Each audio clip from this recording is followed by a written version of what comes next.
Hey guys, my name is Bando. This is Brexit Bando, and many of you watching this video don't really need to listen to this video.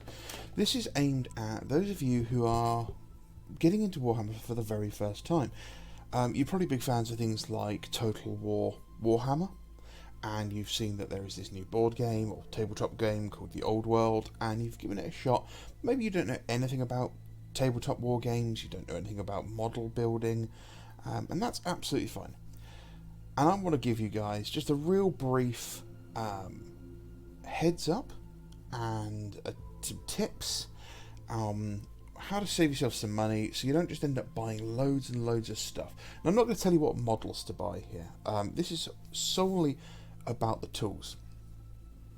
For those of you who do collect Warhammer already, there will be some information in here, because I'm also going to touch on things like tools you might not really have for working with metal models, because working with metal models is very different to working with plastic models. And for those of you who are new, this is going to be really useful as well, because metal models suck, and you guys are coming in with little to no experience, so you're really going to need help with this, because we want to make sure you stick around and have fun in the hobby. And if you put together your very expensive model and it falls apart, it is very disheartening, I know from experience. So the first thing I've got here is, and none of this is like Bible, none of this is absolute, none of this is like must buy this one. These are just examples, so go and have a look and find things that look like this, which meet your requirements. So the first thing is what you want to do is get yourself a good tool set, a modelling tool set. So this is one specifically or designed for Gundam models. Now the ironic thing is Gundam model kits are fantastic and don't actually need half the tools that we use, because they're much better models. But what we've got here is a set of, do you mind? We have a set of clippers. Now you'll probably want two sets of clippers. You'll want some fine, sharp ones, like these, and these are used only for plastic models. Okay, you use them to clip the parts from their sprues, which are the little frames that the models come on, and you use them if you're going to make any sort of conversions. Maybe you want to swap an arm that's stuck. Maybe you want to take the hand off and put a different weapon in there. That's what you would use, okay? You'll want our heavy-duty set of clippers for anything metal related, because you will chew through them. You really will. And something like these little blue-handled ones, you'll snap the blades off. Literally, they'll just ping straight off. And obviously that can be dangerous. Bits of metal flying everywhere, not good. But a good set of clippers, if you only can get one, get the heavy duty ones. But two sets is good, okay? And be aware, they will go dull eventually, so you'll either have to resharpen them, which is a pain in the arse. It's easier to buy just a new set of clippers. They're not expensive. You will want the heavier duty ones, because you'll want them to cut brass rod at some point. Oh my god, that coffee is disgusting. Then we got some tweezers. Tweezers are great because sometimes you've got really tiny pieces you need to hold, which, fellas, by tiny I mean totally average and acceptable, right? Things like heads, hands, icons, shields, something like that. And sometimes you just need to hold it while you stick a piece of something to it.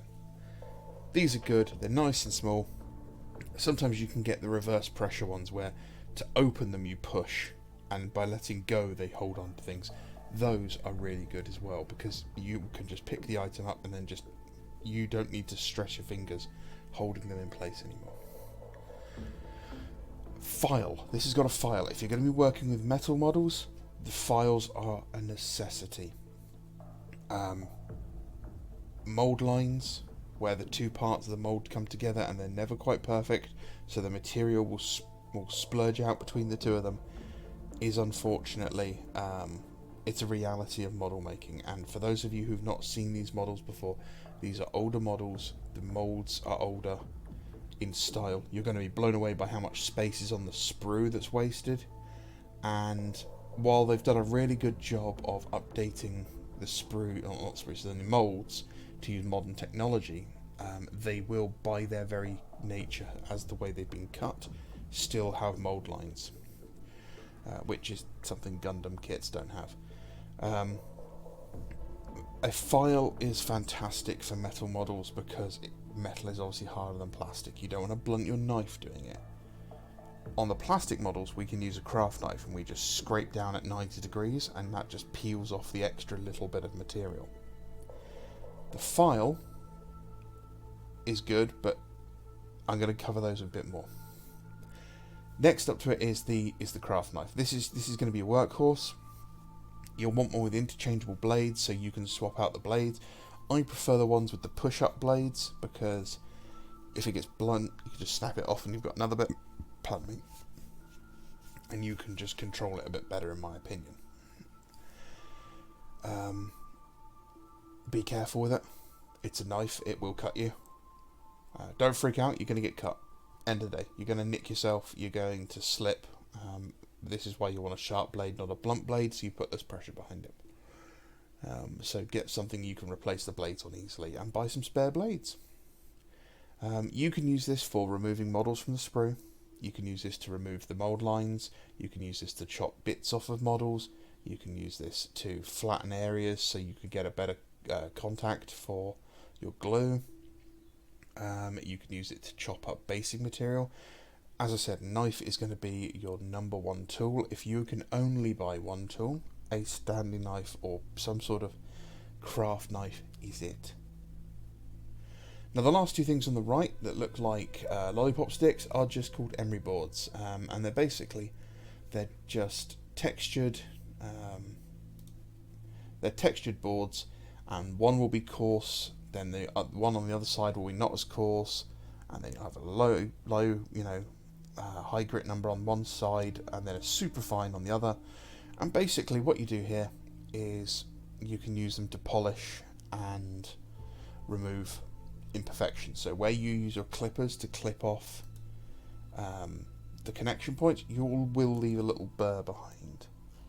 These Emery boards are just what you use to file it down flat and then polish it back up to a mirror sheen. These are fantastic for plastic models. They're okay for resin models, but I wouldn't use them for resin models. But when I started using these, it did radically change the quality of the plastic models I was working on.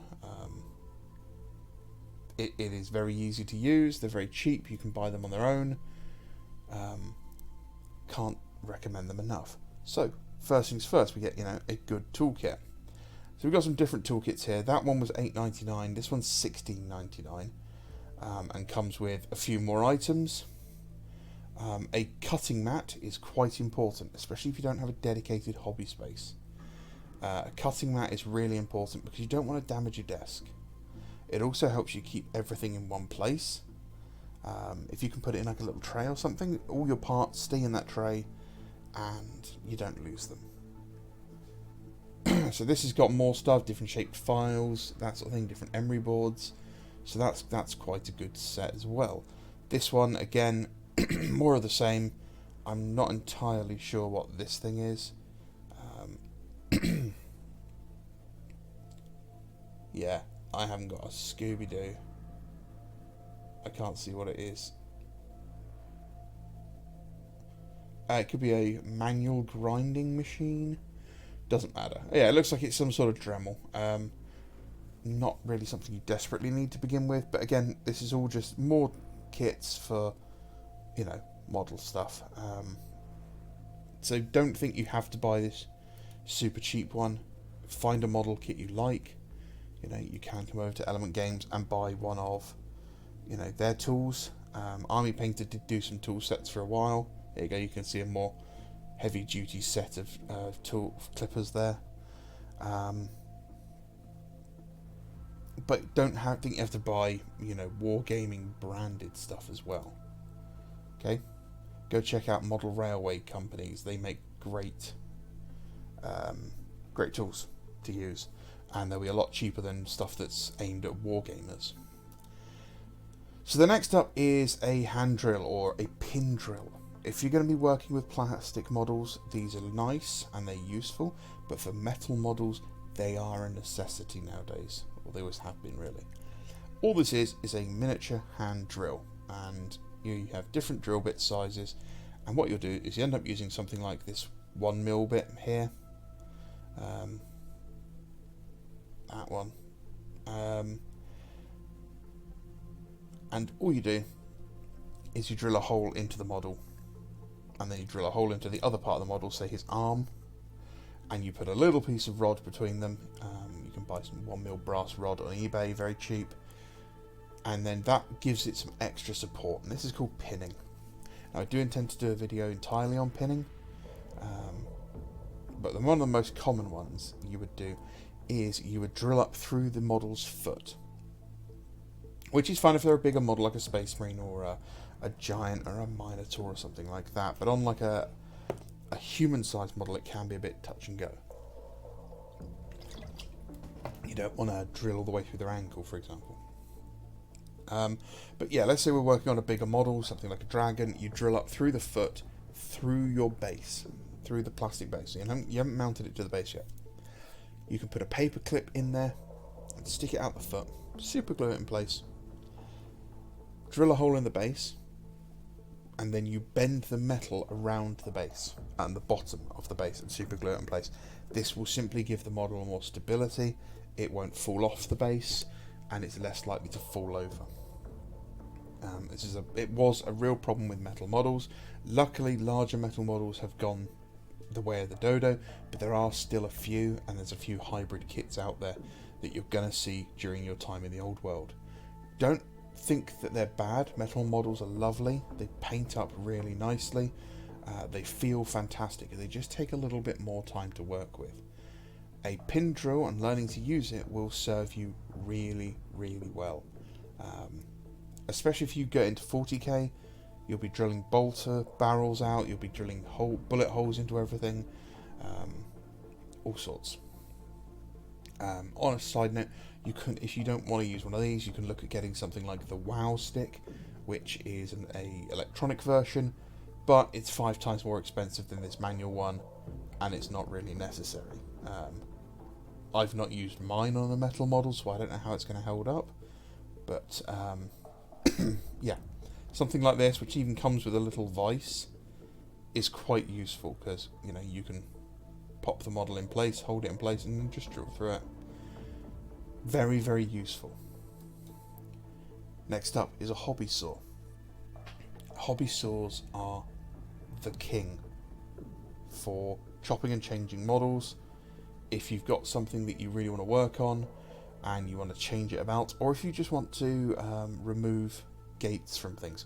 If you look at a Forge World model, you'll see they come with these great big lumps of resin on the bottom sometimes. Now that you can buy those through Games Workshop's website, you're going to see a lot more of them, and a lot of the old world kits are moving over to that style of resin. They can be a bit of a pain to cut through with a knife because of just how thick they are. Giggity. So a hobby saw is really good. You can go nice and slow, and you just slice through. It goes through plastic like butter. This has got loads of different blade styles.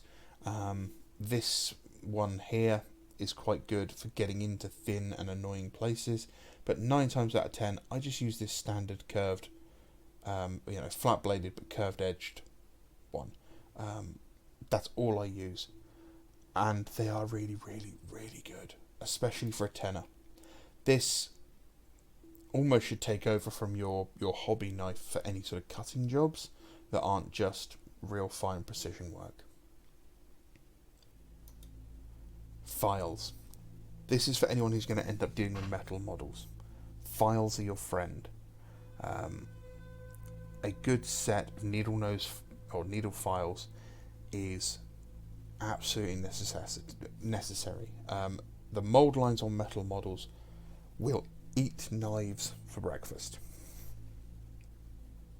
So getting these, which come to a nice point, and they have a curved edge, they'll have a concave edge, or a convex edge, yeah, it's outwards going,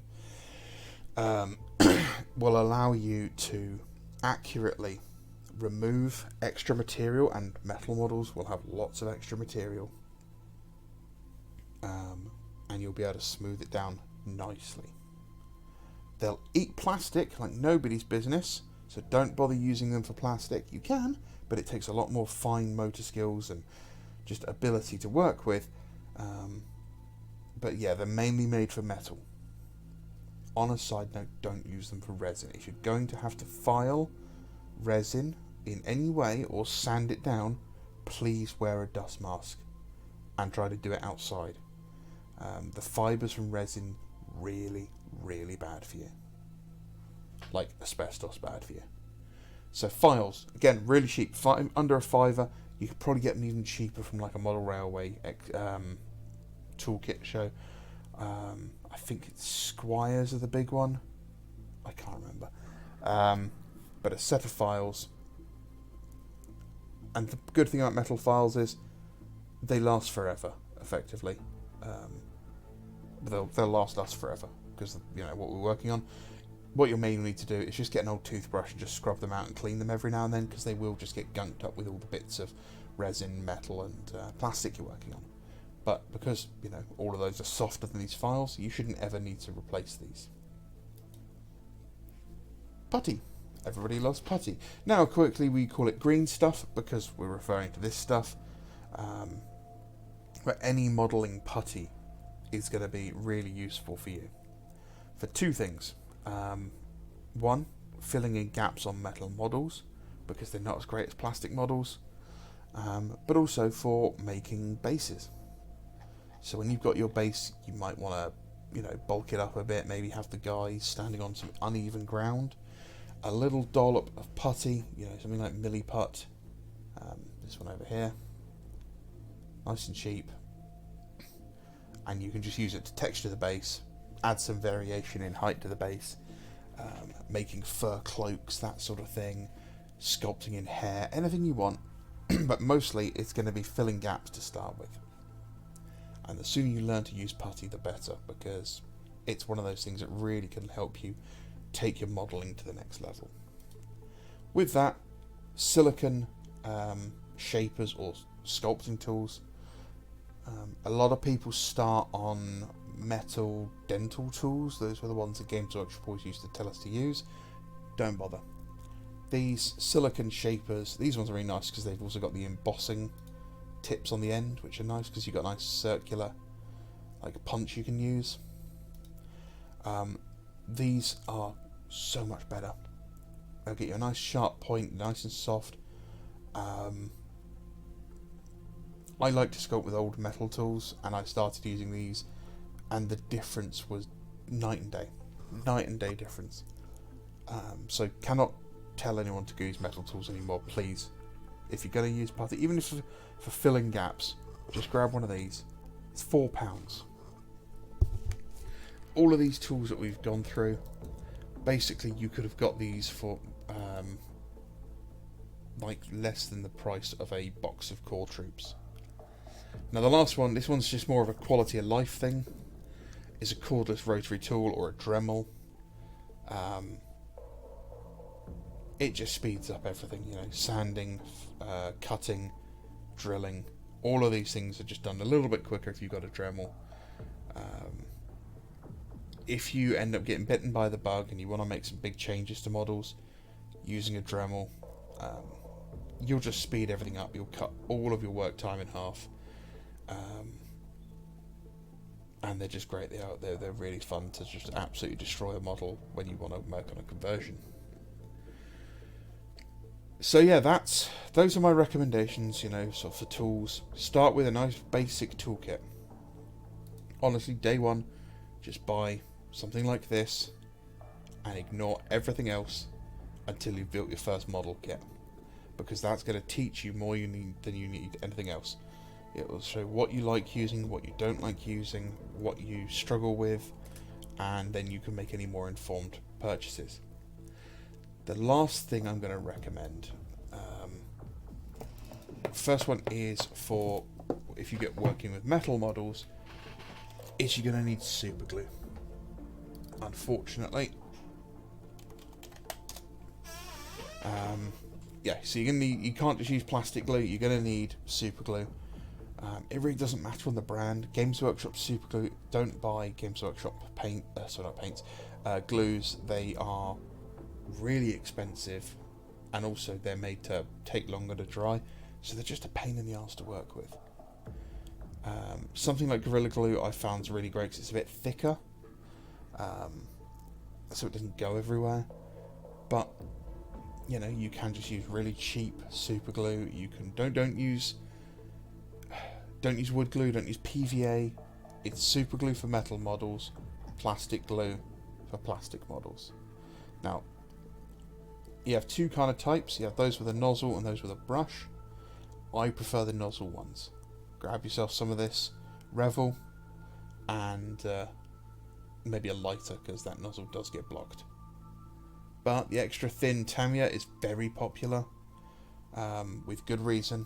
It is very, very popular for a good reason. It's very good glue. It's just a personal preference. I find that this can be applied a bit more accurately for someone who's a bit, you know, clumsy like me. So yeah, there you go, guys. That's just a short video on some tips for you if you're new to the hobby. And you know, we welcome you. Congratulations on starting probably the worst addiction known to mankind.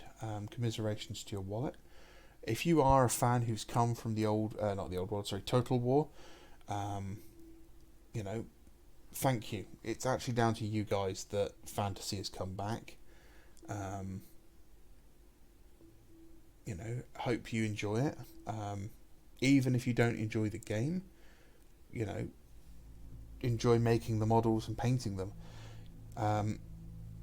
Come join us on Discord. I'll post up the link, or the link to the Discord will be in the description.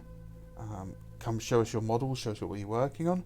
You know, we'd be happy to welcome you there and give you any feedback, help you with anything. You know, the guys there will be happy to jump into a chat with you. And you know, if you've got questions, don't be afraid to ask. This community is a great community. It's not, you know, it is full of passionate people. So yeah, some people don't like passionate people, and they try to paint us out to be very negative people. But yeah, you have a lot of fans who are really, really enthusiastic about this. So welcome to Warhammer. Welcome to, you know, model building. In the words of the X-Men, I hope you survive. As always, guys, remember, if you are looking at purchasing not only Games Workshop products, but wargaming miniatures from a host of different manufacturers, do check out Element Games. They have paints and hobby equipment, they have airbrushes, they can have 3D printers, everything you need for your Warhammer or wargaming hobbies, and you can get 50 to 25% off. Element has been my #1 provider for models for years now. If they don't have it, you know, it's a pain in my backside and I have to go to someone else. It ruins my day. So go check out Element Games if you're based in the UK or Europe, and get yourself some good savings. And you can always use my reward code JAM737, and that will get you double reward points. And those of you who know, I have used reward points to purchase a rather large amount of models. So you guys can use it to pick up anything you want. Free models, free brushes, that sort of thing. And, you know, get into the hobby. Thank you very much. Have a great day. Bye-bye.